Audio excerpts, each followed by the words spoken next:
நாட்டி கம்பத்திற்கு மேலே பகுத்த தமிழ் பொருட்களை எடுத்து வைத்து கடைசியாகவே கோழி முட்டை வைத்தார். ஒரு குண்டு ஊசியை நாட்டினார்.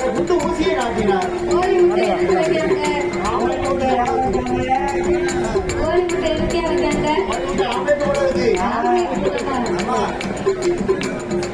கவமரத்தை போடவங்க முட்டையை வச்சு ஆம்லேட் போட்டு சாப்பிட்டாங்க.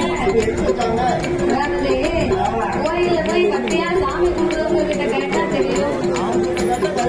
ஆப்படிச்சு ஆம்லேட் சாப்பிடுறது உங்ககிட்ட கேட்டா தெரியுமா?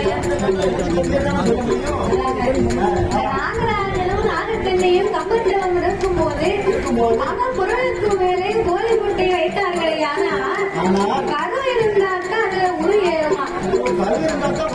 அதுக்குத்தான் இந்த கோழி முட்டையை வைத்து கோழி முட்டைக்கு மேல் குண்டு ஊசியை நாட்டினார்கள். சரி, இந்த கோழி முட்டைக்கு மேல குண்டு ஊசி எப்படி நிற்கும்? நிற்குமா நிற்காதா?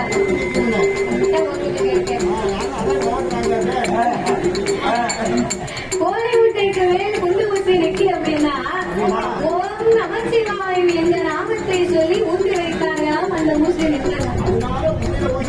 சிவனுடைய நாமம் அவ்வளவு வலிமை உள்ளது. அப்ப இந்த நாகராஜனும் நாகத்தன்னையும் ஊசி உடையின் மேல் இருமாகவே நின்று கொண்டு தன்னுடைய நாம இந்த ஊசியிலே வந்து வாழையாக மாற்றமாகவே நிறுத்திக் கொண்டு